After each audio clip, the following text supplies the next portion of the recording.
So I've been playing Need for Speed Heat on the Xbox One X for the past few days now. It hit EA's early access or EA access thing where you can play it for like 10 hours, or it seemed to let me play until like level 10 where it started yelling at me to actually go buy the game.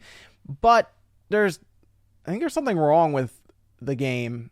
I looked through it, looked everywhere, and I double checked too. EA's logo is on the front, but I can't find any microtransactions at all. There's even a solo mode in the game.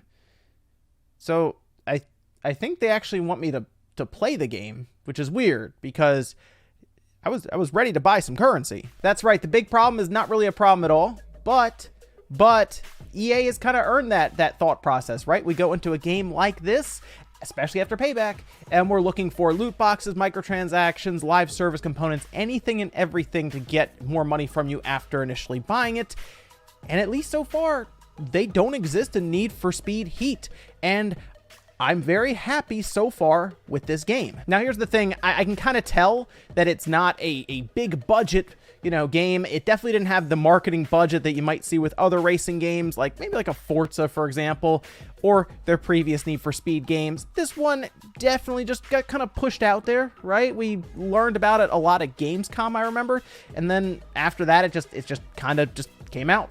There wasn't like a big marketing push or anything for it. And to be honest, when that happened, I was a little concerned that it wouldn't be very good. I thought that it might come out and be very similar to Payback, but then they said there weren't going to be like the speed cards, basically the randomized functionality for getting parts.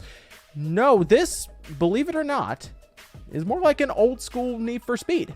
It reminds me a touch of like Underground 2, just as an example, a touch of Carbon, a touch of Most Wanted, and a little bit of Midnight Club thrown in there. I mean, I'm a simple person when it comes to my Need for Speed games or racing games in general. I don't need them to be very robust with the story or even go that deep into customization. I'm a little more on the side of an arcade style racing game, and this Need for Speed does that pretty well. Now, it takes place in Palm City, which is the fictionalized version pretty much of Miami, Florida. So it does kind of have that Miami look to it. It's always raining almost, it seems. Seriously, the ground is just always covered in puddles, it seems. And then at night, it has like some of the neon lights around and all of that. It really is a cool looking game, but it's not going to blow you away visually. And I noticed on the Xbox One X even, it doesn't have any mode for 60 frames per second, which, yeah, that kind of hurts, especially after playing Forza Horizon 4, which still blows me away as a racing game.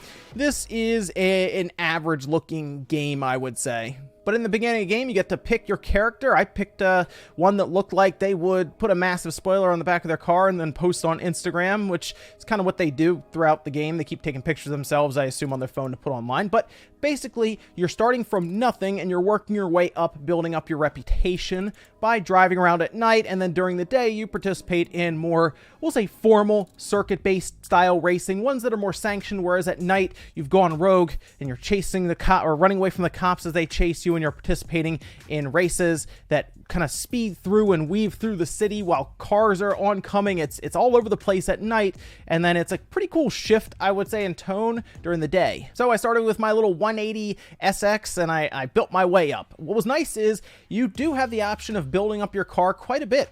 Actually, there's a lot of stuff you can do when it comes to customization, but it doesn't get too technical to where I was getting bored working on the cars. Like you can get into Gran Turismo, you can do all this crazy stuff, gear ratios, different weights at different points. You can do all kinds of stuff there. This one's a bit more straightforward, but it has enough depth to it to still make it interesting. The part I really liked, though, was that there is a lot of room for any car you want to improve and be competitive. So that 180 SX that I started with, I could do an engine swap with that. I could seriously drop a massive engine in it and drive around, and it was pretty funny because I really used the RX-7 quite a bit, even beyond when I probably could have upgraded and done something with something else with another car. I stuck with the RX-7 and I went and looked at the engine swaps, and you can drop a massive V8 engine in here, and it says that the 0 to 60 time was like 1.4 seconds, which is absolutely hilarious. But yes, you can do quite a bit. You could also through the basics. You know, you can put a turbo in it. You can change obviously your tires, clutch, differential. So there is quite a bit of stuff that you can do to make it faster, but it doesn't get in the realm of boredom and just too technical for maybe somebody who just wants to drive around and go off jumps. You also have what seems to be almost 130 cars. The bottom says about 127, and basically as you level up through reputation, which you gain at night, you then can unlock and buy cars. Some of the cars, though, are actually like kind of old school unlocked. And what I mean by that is you actually do stuff in the game to unlock them, whether it is run through all of the billboards and you get a really cool supercar, or you go through and you find all the graffiti points. There's a lot of stuff you can do to unlock cars outside of just leveling up. Now, in order to level up, the easiest way that I found to do that was at night. You basically get chased by the cops, improve your heat multiplier, which is at the top there,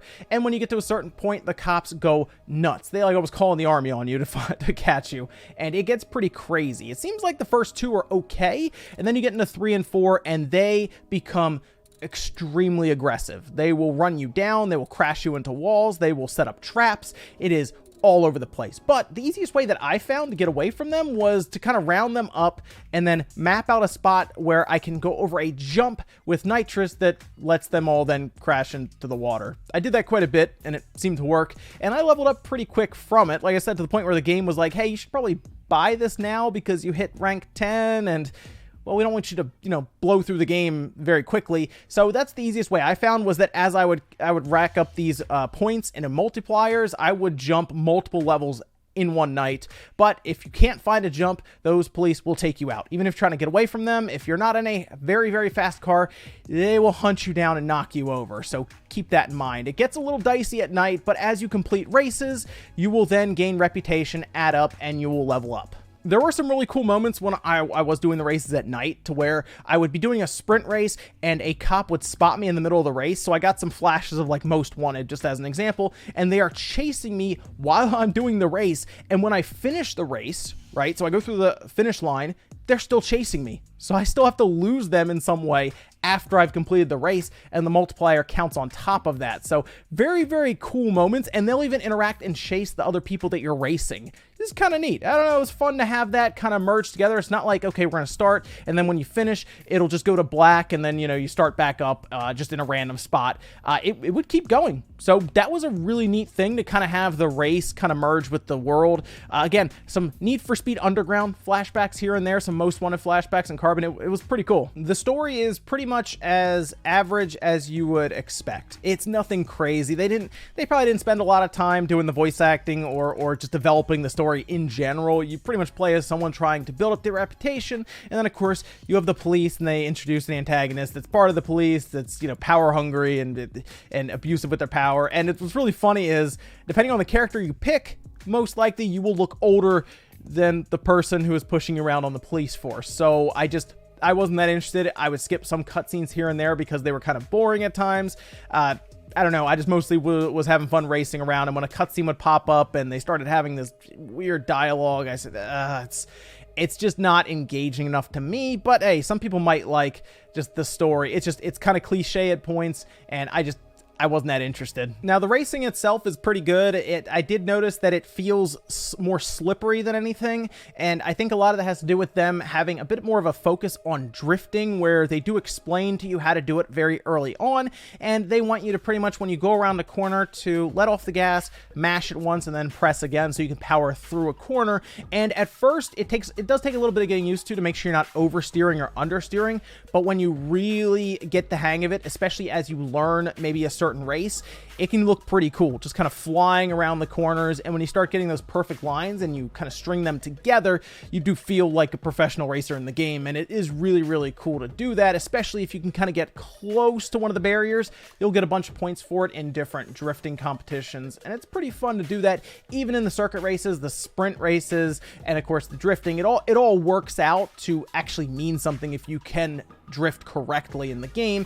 Basically, you'll start to get to a point where you can get through a race without really ever having touched the brake that much. It's just a lot of tapping the gas and then drifting and powering through corners. That said, when you're racing certain opponents, the AI can be kind of all over the place, and I've noticed this a few times. There was one race I was doing where I just, for the life of me, could not catch the car in front of me, despite what I thought were very good lines going through, and I would notice if they were far enough ahead of me and I could still see them, they were doing some weird lines, but then they would speed up and I couldn't catch them despite my car being higher in terms of its level than them. And I didn't really understand that part, because then I would go to retry it and I would beat them by a ton. Like, it was so strange and all over the place for the AI.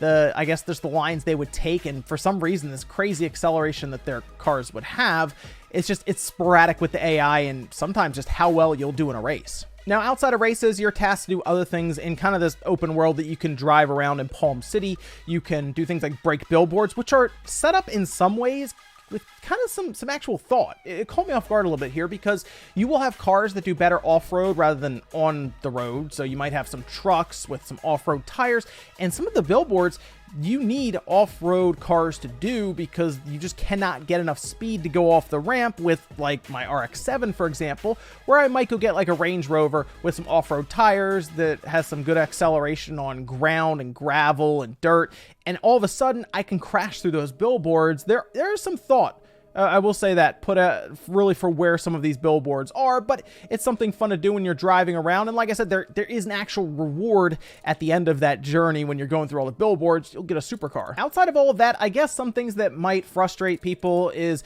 just the difficulty that the cops can have as you get further in, because from what I've seen, they will ask you to get higher heat levels to do certain races. And of course, if you rack up all these points and you get caught by the cops, you will lose a good chunk of them, and that can be frustrating. They'll even take some of your money. That can be kind of annoying, because sometimes you are just forced to try to achieve these levels. Like I said, just stay by some ramps, fly off them with some nitrous, and crash all those cops if you can, unless they start bringing in the literal army, in which case just good luck. But those are my impressions of the game so far. It's out tomorrow on Friday, and I'll be looking into it just because I enjoyed it here. But keep in mind, it is also going to be on sale for about $35, depending on where you look, for Black Friday. And you know what? This might be a good game to pick up on Black Friday at that price. At this time, like I said, there is no microtransactions, none of that. It has online play where you can form crews, or just full solo play if you just want to play by yourself. I cannot guarantee that they won't be adding microtransactions of some kind in down the road, because that is what these online connected games will do at times. We've seen it a bunch now for different companies, like we've seen Activision do it, of course, Ubisoft's done it. So don't count that out, but at least know right this second, they're not there. So keep that in mind. Thanks, guys, for watching. Let me know what you think about Need for Speed Heat. If you're happy to hear that Need for Speed is it's making a return almost. It feels a bit better, although there is a new initiative by EA to double down on live services, so this might end up being one of the last Need for Speed games that feels a bit more like old school Need for Speed. But so far, so good. Thanks, guys, for watching. I'll see you next time.